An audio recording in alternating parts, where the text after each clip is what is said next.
Okay, today we are going to talk about and review Fantastic Beasts and where to find them.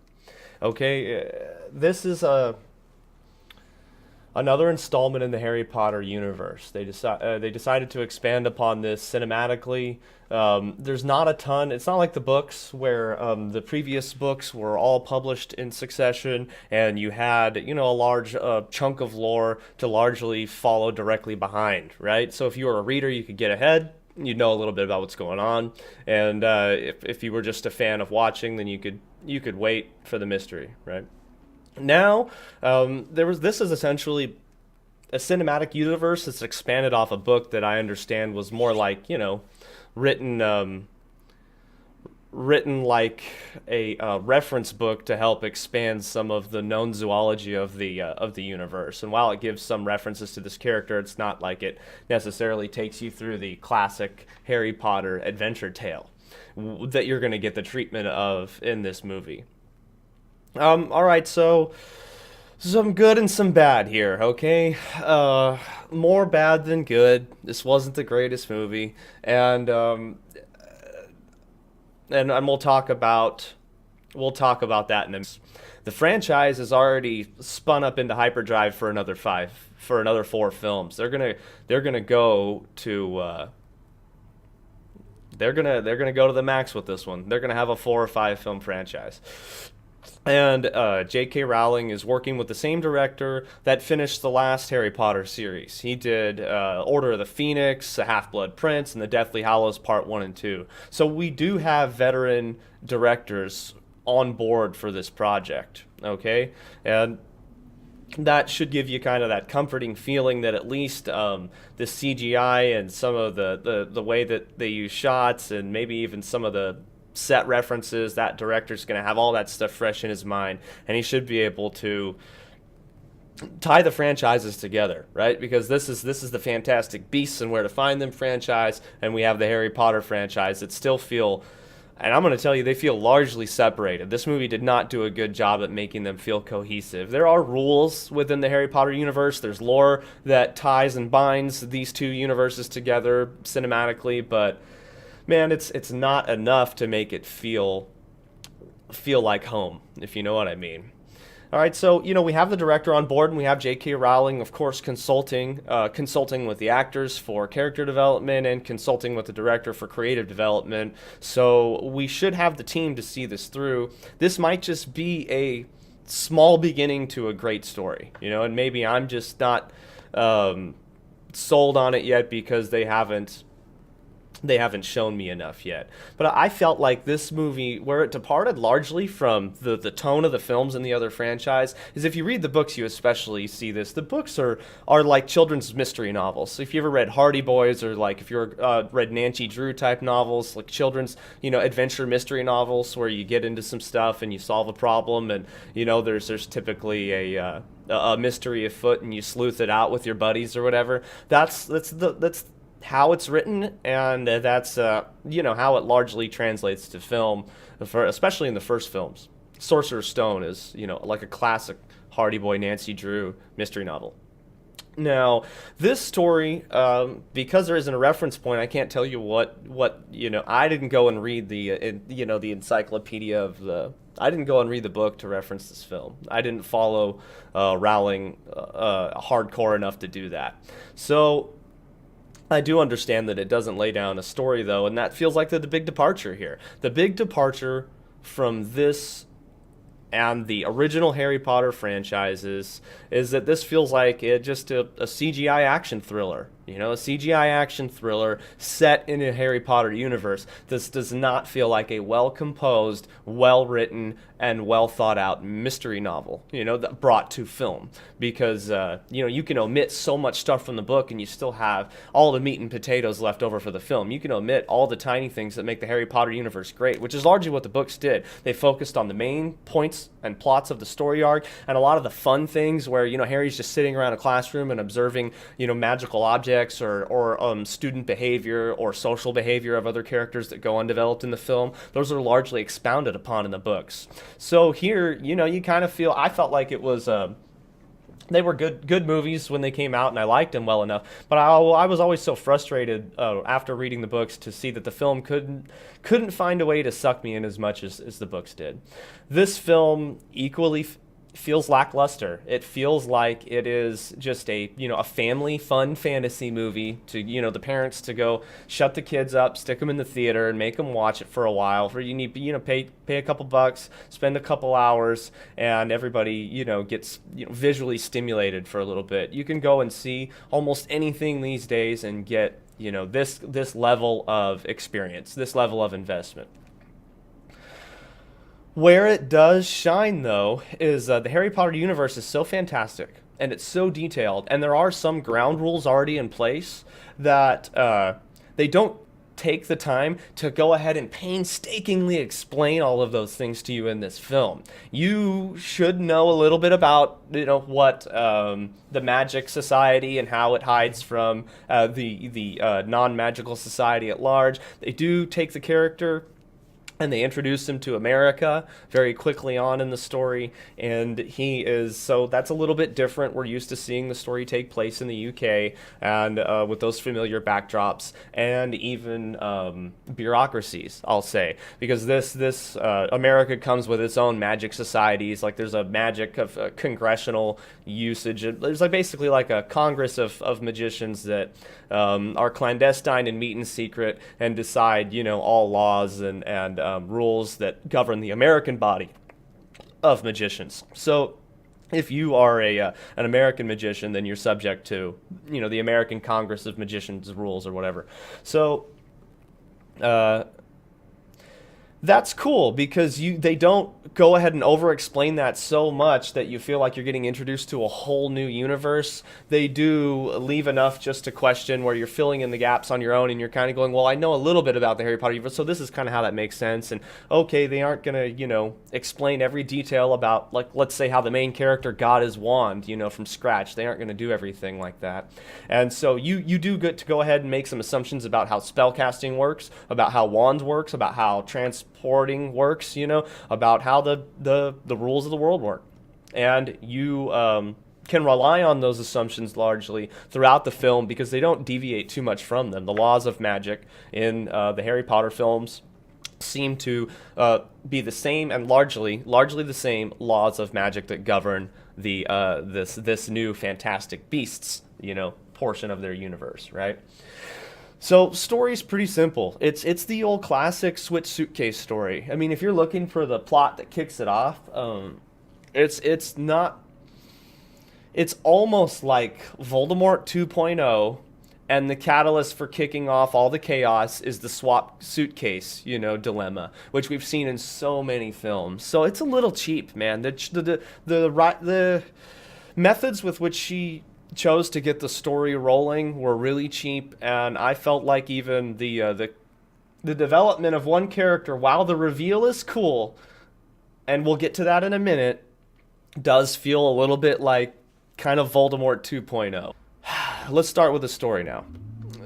The young man gets off a boat. He has a suitcase. He's getting checked into customs at Ellis Island.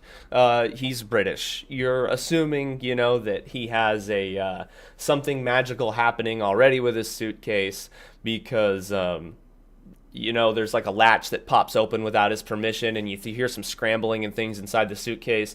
The guy's getting to inspection point. He kind of flips a switch that makes it so, the non-magical person, the no-mage, they changed the name for muggles in this movie to no-mage. It's like no-vag or something. It's kind of stupid. He's sitting there, and he pops open the suitcase. He gets through, and you're realizing they do a little bit of stuff to help build the character and give you actual informative background on him.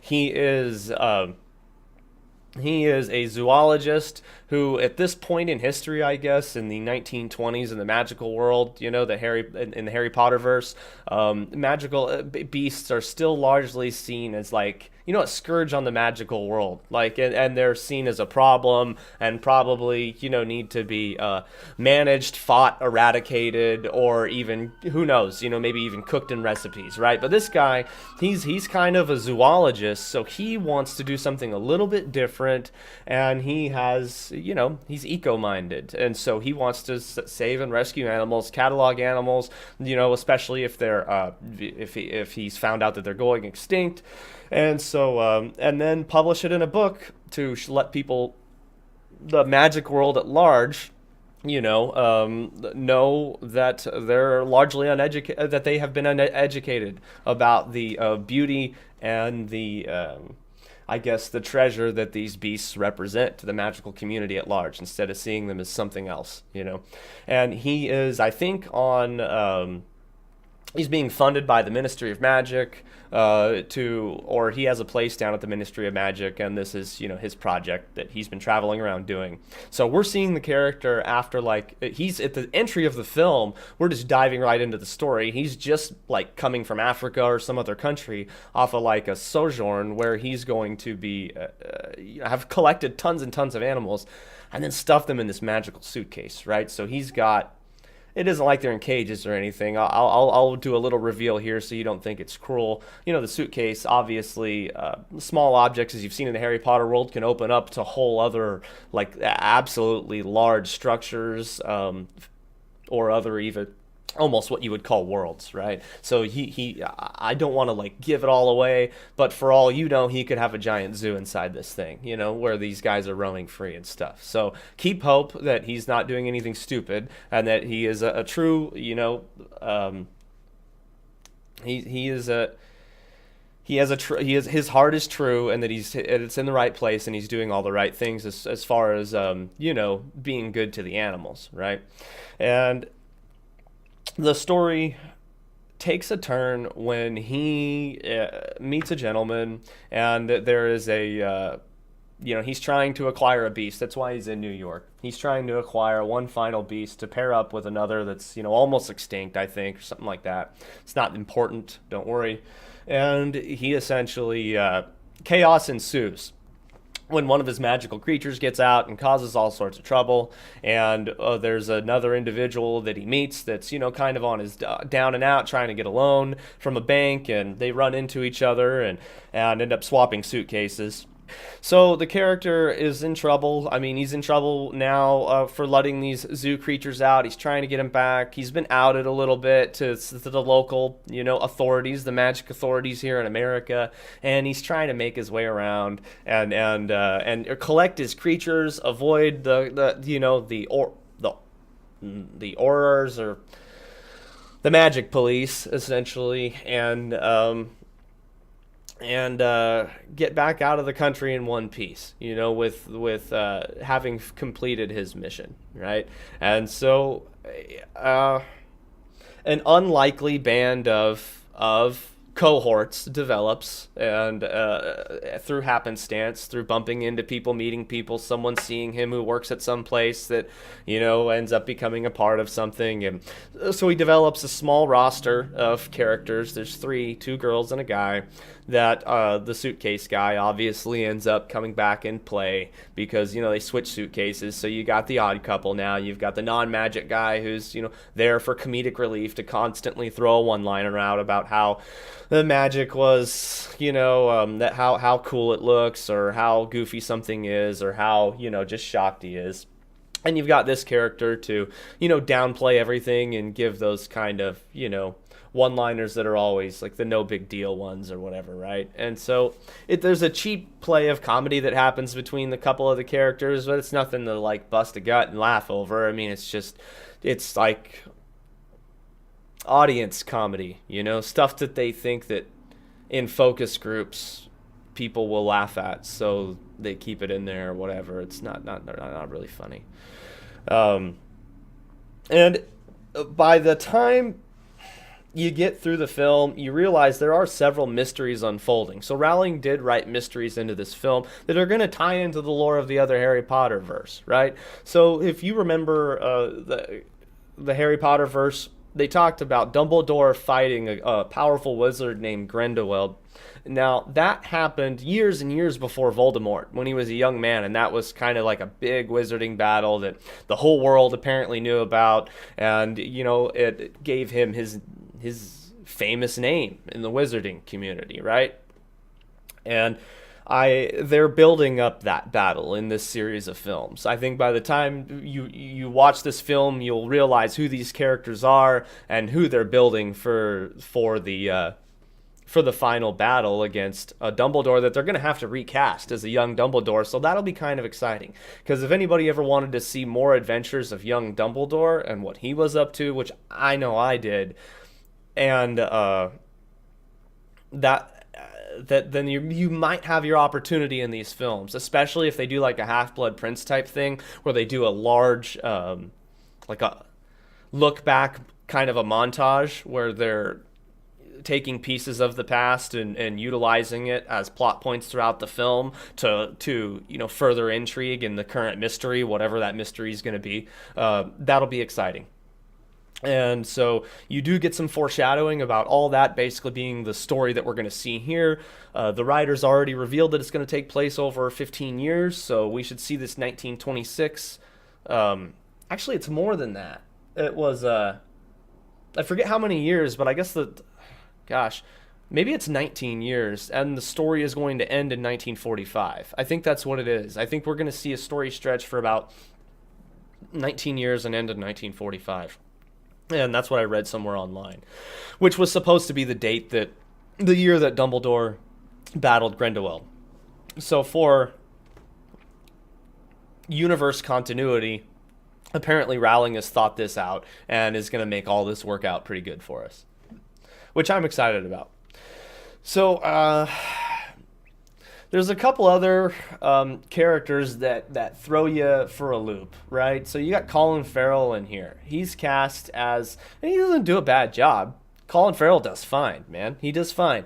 But he's clearly cast as the, you know, kind of the American a villain character, right? So he's going to be the head of this agency of magic enforcement, this magical Congress, you know, in America here, and they're pretty brutal. In 1926, man, if you screwed up, if you kill a Muggle on accident with your magic, or you reveal yourself, or you do something dumb, they might execute you, and they even have execution chambers, and they got all sorts of stuff to do the deed. So if you think that you can't get in trouble and get executed by the American authorities being a magician, you're thinking wrong, because they can round you up, and they got teams of Aurors, you know, that can chase you down. They got everything that the Ministry of Magic has, but, you know, it's essentially 1920s America. So, you know, a little bit more brutal, a little bit less politically correct policing. I'll put it that way.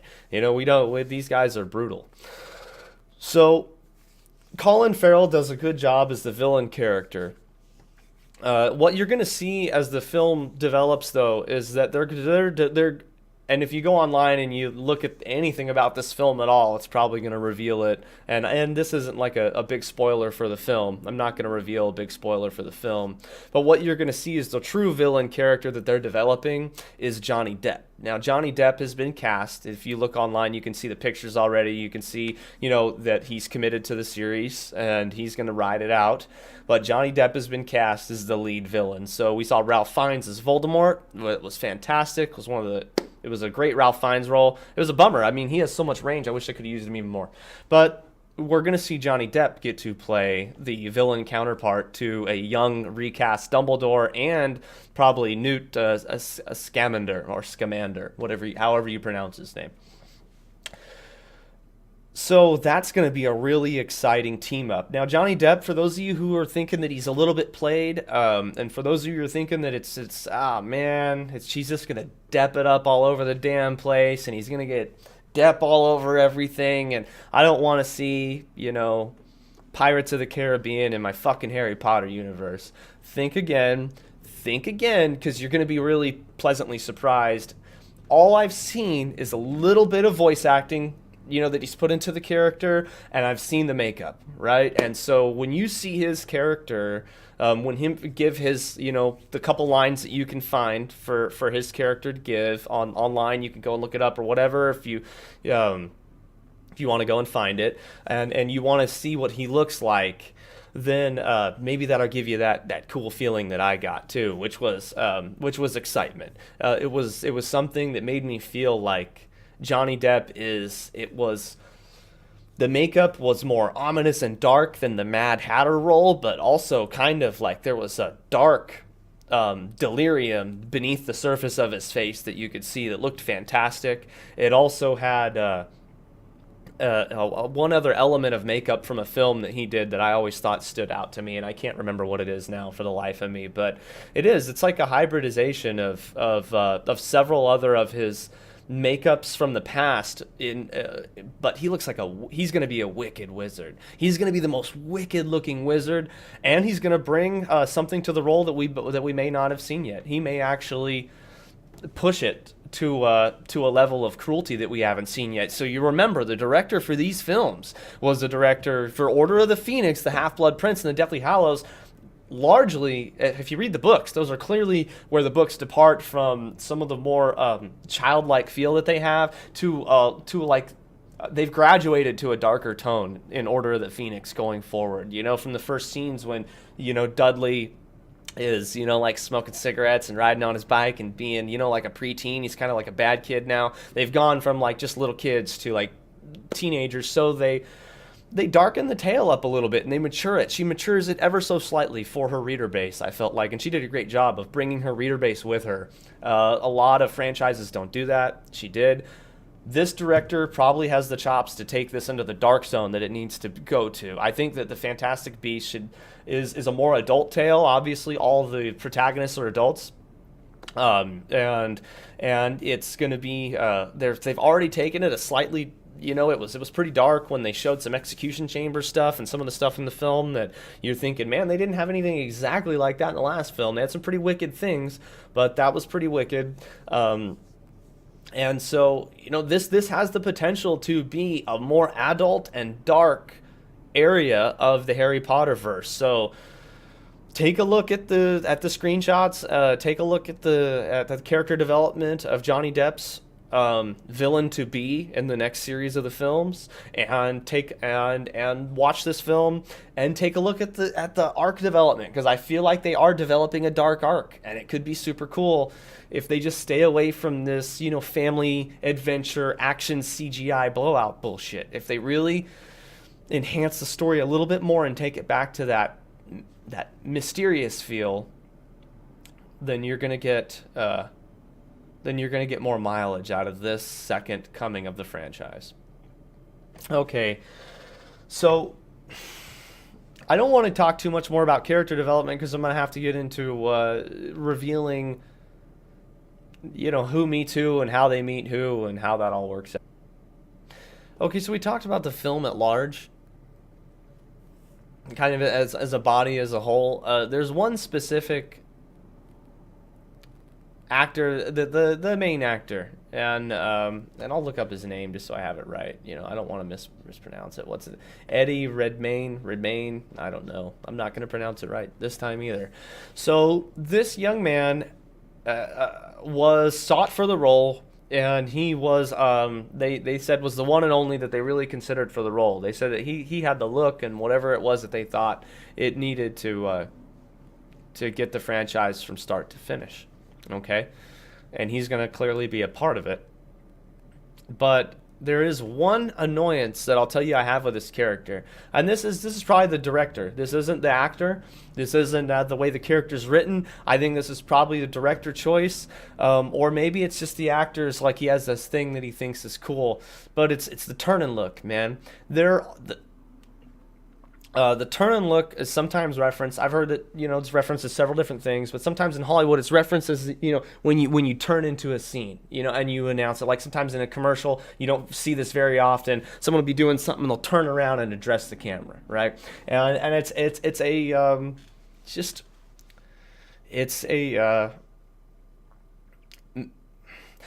something that the director will sometimes have the actor do because they think it'll draw you in, or it's about to, portray, a little bit more gravitas when you're going to convey something. They think that it's just, it's a shooting method.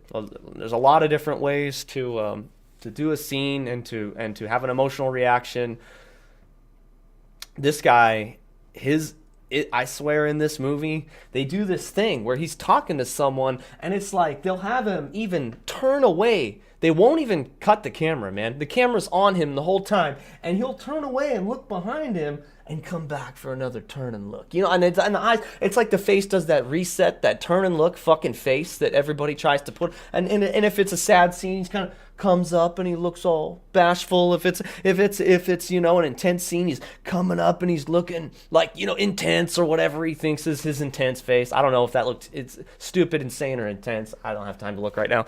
And so the turn and look, man, like when you're addressing someone and you're just, you're like trying to turn and look do the turn and look 3 or 4 fucking times while you're talking to them. That's fucking stupid. It's such an overutilized in this film, and it'll annoy the fuck out of you. This actor, I haven't really seen him in anything else. I didn't look him up. I didn't IMDb him. I didn't want to, sully myself with any opinion about what his previous projects were before I just dove into this one. So I think he's got a great expressive face. I think he's got a ton, what they call that behind the eyes emotion, where you can really just convey emotion through just a very minor expression instead of having to, turn it up to 12 and, trying to get the camera's attention. I think he has the ability to act impactfully, subtly, which is so important for an actor to be able to do. And he does it well. However, I don't know who made the decision to make him do 30 fucking turn and looks in this movie, but you guys got to stop. You cannot carry that. You cannot let him keep doing that. You got to stop. When he's looking at someone and fucking talking to him, don't try to get in 3 turn and looks per fucking conversation. That's insane. So that was a horrible choice the director or the acting coach made. A lot of the other things, they didn't get to me. I didn't notice anything really that bad. I got to say, I didn't notice any other acting that was so horrible that, oh man, that character was so miscast for that role. As a matter of fact, the character that's cast for his companion role, the suitcase swap, the guy, the gentleman without magical powers that kind of gets looped into this whole adventure and becomes, a companion for Newt Scamander, our main character, is fantastically casted, and he's genial, he's likable, and he fits the role fantastically. He does not make you feel like I don't know. He doesn't make you feel like he's over the top silly either, even though it's clear that a lot of the stuff that's happening to him and the stuff that he's supposed to be experiencing is so fantastical that he's supposed to be having some kind of silly reactions, it's not Hook, and he's not playing, Shmi or the Dustin Hoffman's one of the most famous. That's one of the most amazing hooks ever. But let's face it, they wanted it scaled up and a little over the top for this film. That would seem a little silly. It's not that kind of kid movie. It's not Hook. It wants to be slightly more mature than Hook. It wants to be more mature than the Harry Potter series that birthed it. It doesn't want to focus. It doesn't want to be Goonies with a bunch of kids fucking screaming. I mean, I love Goonies, but if you go back and watch that movie and you hate the sound of kids screaming, good luck, because it's like 90% just kids screaming. Watch it. Fucking watch it. Listen to me. I'm not lying. All right, I like magical beasts just as much as the last guy, right? I mean, everybody who loves fantasy creatures is going to enjoy this movie, but you're going to have to rely a little more on the beasts exciting you for this first film, because they are so slowly building this plot for the Grindelwald, Dumbledore fight that's going to, take form and really reveal itself as being the main plot, I think, over the course of the series. you're going to have to deal with some slow setup. And you're going to have to deal with the fact that this movie largely has a ton of moments that just focus around, here's another fucking magical animal. Isn't that cool? Let's trip out on it for a couple minutes. Oh, it's going to wreck some stuff. Oh, it's going to break some things. Oh, it's going to cause a little trouble. No shit. That's what every single fucking animal you've revealed in this movie has done over and over and over. It's so formulaic. Reveal a creature causes chaos, creature does something amazing, ooh, ah, or bah, whatever the reaction is because the creature's cool. Move on, try to cover as much plot as they can before they do the next creature reveal. Creature reveals are often used as, a way to get someone out of a situation or a way to get someone into a situation. They're really convenient. And to have a magical suitcase that fucking you can pop any creature that kind of has attributes that will help or just make the situation zany, either way for entertainment benefit and for continuity benefit if you're just trying to help and continue the story, then you've got some really convenient plot devices that feel cheap. Right? So you're going to feel like you've got cheap plot devices to activate the next stage of the story all the time in this one. And they do. They largely use beasts and the revealing of beasts as a way to just kind of move things along. And it isn't like it's a film about a man who's completely passionate about zoology and is finding these things, and the story is that one's being hunted for ivory or some other magical thing by other magicians, like let's say magician poachers. Like if it was an animal activist film, it would have focused more on that. So it's not going to focus on that. The beasts were just used as triggers for events and tools, largely. It's almost like watching a modern Flintstones where this guy can just pull a beast, a fantastic creature out of his bag and get, results. Not like making it a record player or whatever, but a little more creative than that. But it is cheap. Don't write off the whole Fantastic Beasts series now, because if you watch it and you do make it all the way to the end and you watch Colin Farrell's performance and you watch this, I'll get his name one more time. Dang it. And you watch, what's his name? Eddie Redmayne. If you watch his performance, if you trust David Yates, the director, to get it home, because he can probably get this home, especially considering, guys, that he did Order of the Phoenix, Half-Blood, and The Two Hallows. He can get it home, but we're going to have to let them slow burn this, because it's not going to be a quick development into that Dumbledore story that we all want to see. And with some fun extra added insides of these beast stories and maybe some backstories and just really cool fantastical creatures. Someone the other day asked me what was my favorite fantasy creature from the Harry Potter universe. And I had to stop and think about all the ones that they had given us throughout the years, and I gave a cheap answer. It was of course the Phoenix, and but after going over all the fantasy characters and then even getting online and looking up a couple, I realized there weren't as many as I thought there were. There weren't as many. There's a couple reveals per film, and it makes it feel like they expound and expand, but a lot of it's kind of happening in the background. This one's going to make some of those creatures more focal points. You aren't just going to see, a fantasy creature in an atrium sitting in a cage over there in a corner. You might actually get introduced to that character throughout these films. And so if you love that part of the lore, the expansion of the Harry Potter universe, I think this is exciting for us to get more of that. I'm ready to give this film a verdict. I'm ready to go ahead and give it a final verdict. I'm going to give this film I'm going to give this film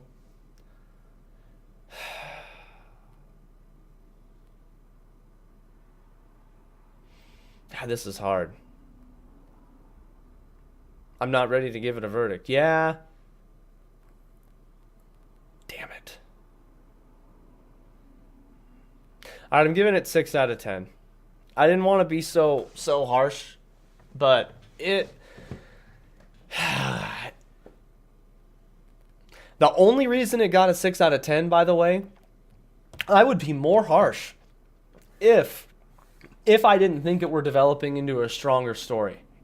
And if I didn't like where I believe the Johnny Depp villain casting is going. That would have made or broke a couple rating points for me, and so it could have easily gotten below a 5 for me if this was just standalone, wasn't going anywhere, and this was just a film. This was what they gave you. If this was it, and J.K. Rowling got together with Yates and released this, I would be so fucking disappointed.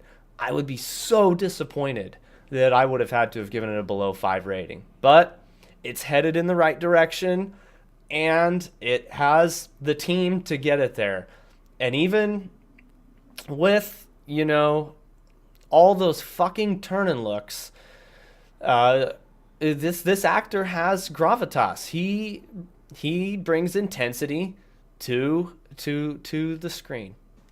Yeah, 6 out of 10. Go out and see it, guys. And I hope that these reviews are enjoyable for someone out there, and that you enjoy stopping in and getting my take on things and not ruining anything for you, and that maybe I'm helping you decide whether or not you do want to go out and check this one out, especially, mostly for people who aren't getting introduced to the franchise, but for people who are like me, who have already seen it and are just deciding whether or not this one's going to be the one for them to bite off and go check out.